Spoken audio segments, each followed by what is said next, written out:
381 men were going to die before sunrise. The command knew it. The generals knew it. And somewhere on a ridge that didn't appear on any map, Staff Sergeant Dara Osei knew it too, which is exactly why she chambered one round, settled her breathing to 4 seconds, and waited. One shot. That's all she'd get. Miss it, and 381 American operators would spend the rest of their lives in a valley the military had already started calling the grave. But before we show you what she did with that shot, and the 8 words she said afterward that the commanding general quietly repeated to his grandchildren for the rest of his life, drop a comment telling us where you're watching from. Hit subscribe with the bell on, and stay right here, because this isn't just a story about a sniper. It's about the moment one woman chose to carry the weight of an entire mission on a single exhale. The Kordani Valley had been breaking things for 2,000 years. Empires tried it first, then armies, then special operations units with satellite uplinks and suppressed rifles and all the technological confidence that the 21st century could offer. The valley broke those too, not all at once, never all at once. It worked slowly, methodically, with the patience of geography itself. Steep eastern walls funneled noise downward. The river at the base muffled radio signals. The natural rock formations created overlapping acoustic shadows that scrambled comm systems, and the ridgeline above gave any defending force a field of vision that turned every approach into a slow, telegraphed funeral march. The valley didn't care who you were. It simply made you smaller. Joint Task Force Kordani had been operating in the region for 11 days when the situation crossed from dangerous to catastrophic. The mission was straightforward on paper: the recovery of a downed ISR platform and the extraction of 2 intelligence officers who had been operating covertly inside the valley for 3 weeks. Standard joint operations package, staged in 3 phases. A timeline that gave the strike teams enough darkness to move and enough margin for error to breathe. Phase 1 went clean. Phase 2 was where the valley reminded everyone what it was. The trigger event was a single compromised signal, a locator beacon that had been activated by one of the trapped intelligence officers, who didn't know it had already been intercepted and reverse engineered by the opposing force 2 days earlier. The moment that beacon went live, it didn't guide the rescue teams in. It guided the ambush out. 381 operators moved into the valley in coordinated waves. SEAL teams, Army Rangers, Marine Raiders, a handful of Air Force combat controllers embedded throughout. The most capable fighting force assembled for a single recovery mission in 7 years. They moved fast, quiet, professional, exactly as trained. And the valley folded them up like paper. The ambush was not the loud kind. There was no opening barrage, no dramatic explosion of contact from all sides. It was surgical. Communications went dark first.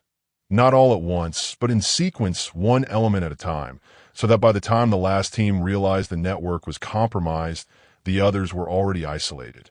Then the egress routes closed, not with enemy fighters in the open, with carefully placed obstacles, pre-positioned debris falls, rock slides triggered by shaped charges that had been placed weeks before any American boot touched the valley floor. By 02:30 hours, 381 men were pinned in a grid that measured 400 meters across and 600 meters deep. Surrounded. Cut off.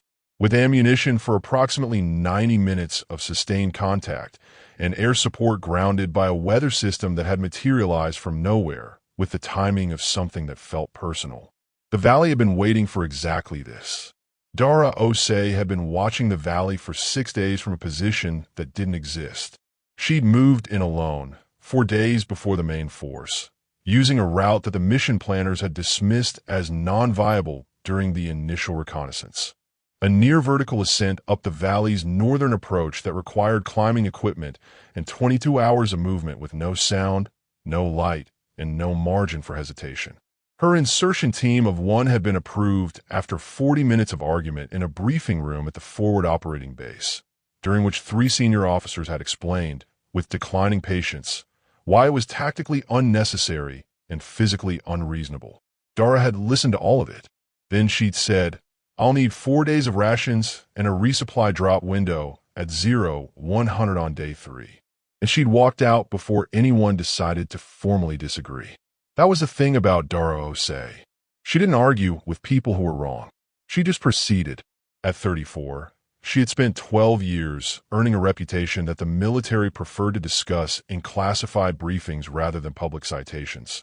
Partly because her operational record contained 7 engagements that would have required uncomfortable questions about exactly who had authorized exactly what, and partly because the nature of her work made attribution complicated.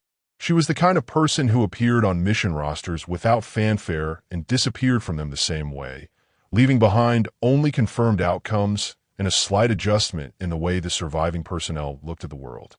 Her unit designation changed every 18 months. Her file was 3 layers deep in a classification system that required specific clearances to even confirm existed. But her call sign was constant across every rotation, every theater, every command that had been fortunate enough to deploy her. They called her Nightfall, not because she worked in the dark, though she did, not because she was invisible, though she was in every way that mattered. They called her Nightfall because of what a Marine gunnery sergeant had said after watching her end a 4-hour standoff with a single round from 930 meters in a crosswind that his own spotters had called unworkable. It wasn't a shot, he'd said, standing at the window where the round had arrived. It was nightfall. Everything just stopped. Dara had heard the story secondhand 3 months later. She hadn't commented on it. She'd been focused on the next brief. On night 4 in the Kordani Valley, she found the node. She'd been mapping the valley's communication architecture since her arrival. Not its technology, but its human geography, where the sentries rotated, where the command structure physically gathered, where information moved when it needed to move quickly. Because every tactical network, no matter how sophisticated, ran through people, and people developed habits, and habits created patterns, and patterns, if you were patient enough and positioned correctly, became predictions. The node was a single individual. She'd identified him on day 2 as a coordinator. Not a commander, not a fighter, but the human point through which the ambush's timing information traveled. He moved between positions at irregular intervals, but his movement pattern had a logic to it that revealed itself slowly, the way a word looks like noise until you read it. He was the relay, the switch, the person without whom the ambush's 340 interlocking pieces could not be activated simultaneously. She tracked him for 48 hours. She understood that the ambush couldn't be triggered without him. But she also understood something that changed the calculation entirely. He wasn't just a trigger. He was the only person in the valley who knew the full deactivation sequence for the comm suppression system, a series of relay transmitters embedded in the valley walls that were keeping 381 Americans blind, isolated, and stationary. Kill him, and the ambush lost its trigger. But the comm suppression stayed active. 381 men remained trapped in a shrinking grid, invisible to command, with ammunition expiring by the minute. That wasn't rescue. That was a slower version of the same outcome. She needed something else. She needed his radio. The thing nobody talked about in official debriefs, the thing that got quietly removed from public-facing after-action reports, was what Dara did in the 4 minutes before she fired.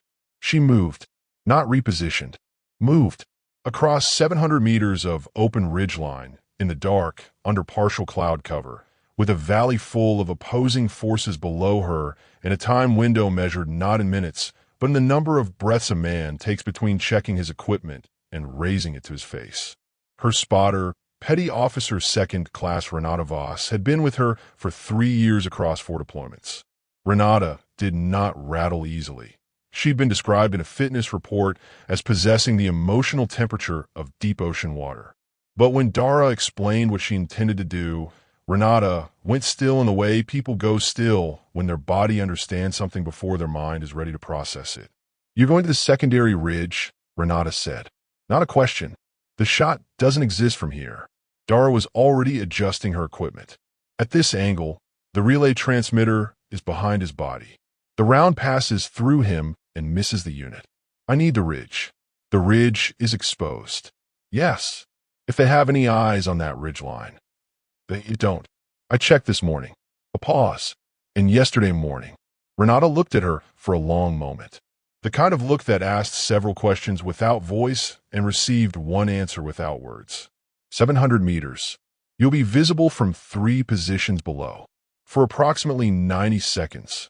If you're moving fast, I'll be moving fast. There was a silence between them that had the specific weight of a conversation that both people knew they wouldn't reference later. Not because it was secret, but because some moments were too precise to survive being spoken about in retrospect.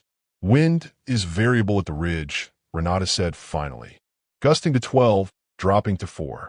No pattern. I'll feel it when I get there. You can't calculate a shot in a variable wind from a cold position on a ridge you haven't settled into. No, Dara said. I'll have to fire between gusts. Renata nodded once. A very small nod, the kind that means I've heard you and I don't agree and I'm going to support you completely. 90 seconds from your first step to position. 85, Dara said, and she moved. She hit the ridge in 83 seconds. Not running. Running made noise, disturbed loose stone, created the kind of irregular vibration that sharp eyes picked up from below, even in darkness. She moved in the way she'd been trained and had trained herself beyond training. Controlled speed, each footfall placed with the deliberateness of someone who understood that ground was a variable, not a surface. Her breathing pattern shifted automatically to compensate for the exertion, dropping to a rhythm that would give her the stillness she needed in the seconds ahead. She found her position, not a perfect one. The ridge didn't offer perfection, only practicality. A natural depression in the rock, 18 inches deep, enough to reduce her silhouette to something that the darkness could absorb if nothing shifted, if no one happened to look up at exactly the wrong moment. She settled the rifle, 960 meters to the target, 20 meters further than her planned shot from the primary ridge, 16 meters to the left of the relay transmitter. The target was moving, not fast, a slow, habitual pace between 2 fixed positions, the kind of movement that had been so routine for so long that it had become invisible to him. People who feel safe stop seeing their own vulnerability. It was one of the truest observations she'd carried from her first instructor, a quiet man from Savannah who had taught her that the most dangerous condition in any conflict was comfort. She watched him. She had approximately 4 minutes before his pattern brought him back behind the rock formation that would break her line of sight. In those 4 minutes, there would be a single moment, 12 to 15 seconds, when his position relative to the relay transmitter aligned correctly for what she needed to do. What she needed to do was impossible. She needed to fire a round that would pass through his radio before it reached him. Not a body shot, not a kill shot in any traditional sense. She needed to destroy the relay transmitter by using the impact. The kinetic energy transfer of a high-velocity round striking a densely packed electronic housing at the precise angle that would send the device's internal fragmentation into the rock wall, rather than backward into the operators around, would also simultaneously neutralize. The physics of it required 3 things to be simultaneously true. The wind had to drop below 5 knots at the moment of trigger pull. The target had to be standing at a precise lateral angle relative to the transmitter, and the round had to enter the transmitter housing at the upper left quadrant where the signal relay components were concentrated. Based on her intelligence from 3 days of observation and 1 technical brief she'd memorized 2 years ago during a training exercise she hadn't understood the purpose of at the time. She had 1 round allocated for this. She had brought 3. She could not miss. Not because there would be no second chance. There was always, technically, a second chance, but because the second shot would alert every hostile element in the valley, triggering manual activation of the ambush backup protocols, which would begin the systematic elimination of 381 trapped operators before any support could arrive. 1 round, in a variable wind, on a cold position, with 960 meters of imperfect night air between the muzzle and a radio the size of shoebox. She breathed. Not in preparation, not as a ritual. She breathed the way she always breathed, because her body knew how, and because everything she was doing was simply an extension of something that had begun years before in a field outside Accra, where her uncle, a man who had survived 3 conflicts and had the stillness to prove it, had shown a 12-year-old girl how to hold a rifle and how to find the silence that existed inside the noise. The bullet doesn't know how far it has to go, he had told her. It only knows the direction you give it. She had thought about those words on every difficult shot of her life. Not for comfort. She didn't need comfort. For precision. Because the statement was technically true, and technical truth was what worked. Below her, the target moved into his window. The wind gusted 8 knots, wrong direction, then dropped 3 knots, quartering, then steadied. 4 knots. She fired. The round traveled 963 meters in 1.1 seconds. It entered the relay transmitter housing through the upper left quadrant, exactly as calculated. The fragmentation pattern drove inward and downward, destroying the signal relay array. The kinetic energy continued forward, diminished but not exhausted, and reached the target. The transmitter went dark. In the valley below, 381 radios crackled simultaneously back to life. The first voice on the network was Chief Warrant Officer James Boateng, who had been a SEAL for 16 years and had spent the last 4 hours managing the controlled silence of 300 men who understood they were trapped and had chosen to wait rather than fracture. All elements, comms are live. Say status. The valley filled with voices. In a command center 40 miles away, a room full of senior officers who had been sitting with the specific dread of people who know a disaster is in progress, but cannot reach it, watch their screens come alive with position data, status updates, and the unmistakable electronic signature of a mission that had just pivoted from catastrophe to recovery.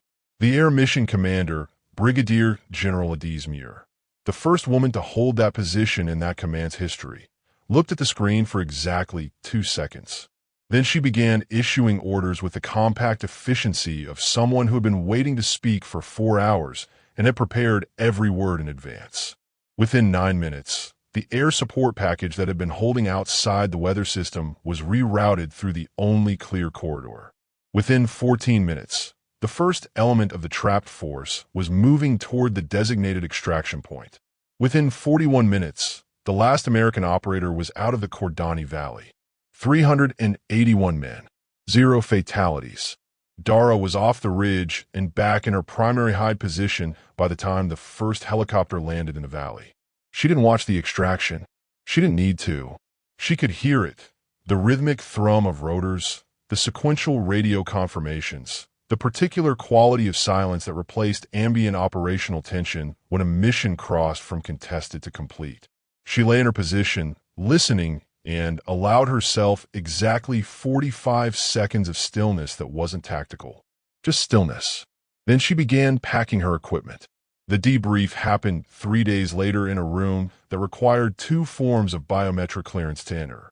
12 people in attendance, including General Muir and the Joint Task Force Commander, Major General Calvin Obi, whose military career had included enough impossible situations to give him a reliable calibration for the genuine article.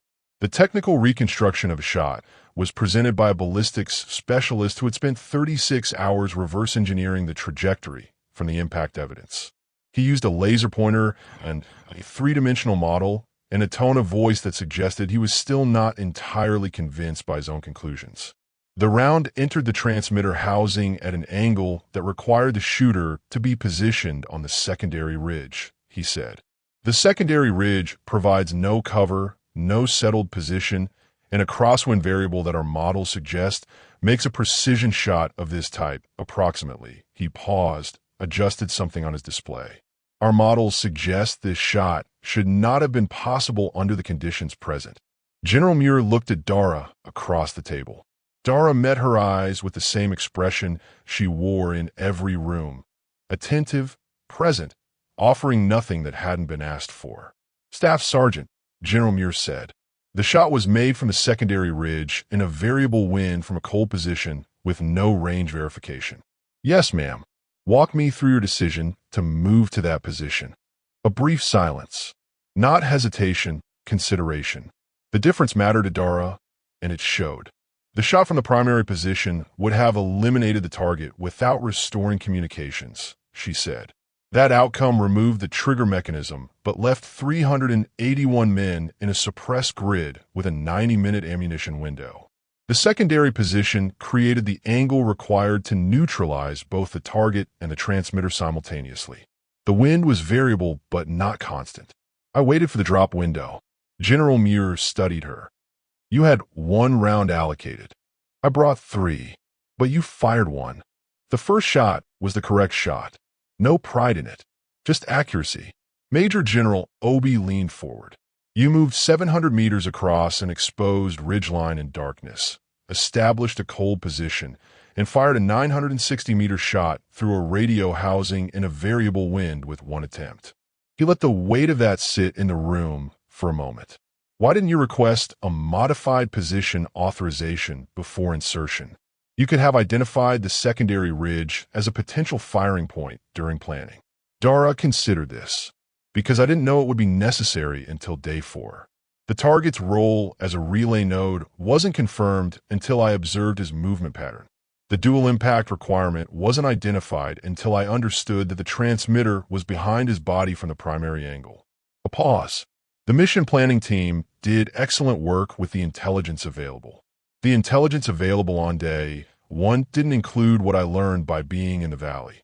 The ballistics specialist, who had been quiet for several minutes, spoke up. For what it's worth, and I want to be precise about this, the wind drop you fired and lasted approximately 2.3 seconds. Our atmospheric modeling for that ridge at that time, given natural drop window of that duration, occurring roughly once every 4 to 6 minutes. Everyone in the room understood what that meant.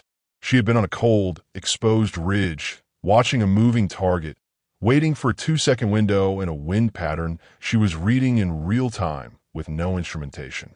2.3 seconds. General Muir was quiet for a long moment. Then she said, "Is there anything you need, Staff Sergeant?" Dara thought about it. Genuinely. A full debrief with the comms team on the transmitter specifications.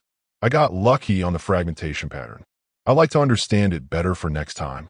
General Osei made a sound that was not quite a laugh, more the involuntary exhale of someone experiencing simultaneous admiration and exhaustion. For next time, he repeated, "Yes, sir." He looked at her. "You saved 381 people tonight." Dara held his gaze. "I fired 1 round, sir." The operators saved themselves. They held their discipline for 4 hours in a compromised grid without breaking. That's not nothing. That's everything. 8 words. The ones the general would carry for the rest of his life. That's not nothing. That's everything. She was gone before the formal commendation paperwork was complete. Not reassigned. Vanished in the particular way that personnel at her clearance level vanished, leaving behind only a filed report, a cleared bunk, and a small card that someone had left on the briefing room table. No name, no unit designation, just 6 handwritten words in precise, slightly forward-leaning script. The Valley doesn't decide. We do. Petty Officer Renata Voss kept it. She had it laminated 2 years later, after the 3rd time a junior operator asked her what real composure looked like under pressure. She'd hand it to them and let them read it and not explain it, because the right words don't require explanation. They only require the right moment. In the years that followed, the Kordani operation became one of those stories that moved through the special operations community in the particular way that true stories moved, without official acknowledgement, without documentation, told voice to voice in briefing rooms and transit barracks, and over coffee in forward operating bases in places that still don't appear on public maps. The details stayed accurate because the people who knew them cared enough to keep them accurate. The statistics stayed honest because 381 people were alive to confirm them. And the shot, the one the ballistics specialist said should not have been possible, became the kind of reference point that instructors used when they needed to explain to candidates what the difference was between training for what was expected and training for what was necessary. There's a ridge in Kordani. One senior instructor was reported to have said to a class of 12 candidates, all sitting in careful silence. 700 meters of exposed rock in the dark, with a variable wind and a 1-round allocation and 381 reasons to get it right. He paused. Staff Sergeant Osei didn't get to that ridge because she was assigned to it. She got there because she'd been training for it for 12 years before she ever knew it existed. Nobody in that room said anything. Nobody needed to. The Kordani Valley went quiet after that night. Not permanently. Valleys like that never went permanently quiet. But for a season, and then another, and then long enough that the change became a new baseline, the tactical dynamics in the region shifted in ways that the intelligence community tracked carefully and attributed, in their careful bureaucratic language, to a significant disruption of command infrastructure that had occurred during what the official record called a routine ISR recovery operation. General Muir knew better. She had the ballistics report on her desk for 2 months before she filed it. She read it 6 times. Not for the data, she'd memorized it, but for the same reason people reread certain passages of certain books. Because some things deserved more than a single encounter. On the last page, after 3 pages of trajectory calculations and atmospheric modeling and impact analysis, the ballistic specialist had added one line that wasn't strictly part of the technical report. The shooter understood something about this shot that our models do not currently capture.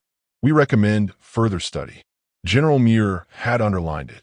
Then, below it, in her own handwriting, she'd added, "Some things don't fit in models. That's why we have people."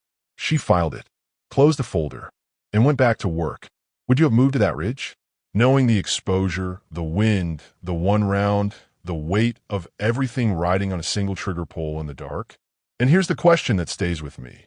How many people like Dara Osei are out there right now, quiet, unannounced, unremarkable on paper, carrying capabilities that no one in the room would guess until the moment those capabilities become the only thing standing between disaster and survival? Drop your thoughts in the comments. We read every single one. If this story reminded you that the most dangerous person in the room is usually the quietest one, hit that like button and subscribe. Turn the bell on. Share this with someone who still thinks composure is the same as passivity. And your next story is already on your screen. Go watch it. We'll see you tomorrow.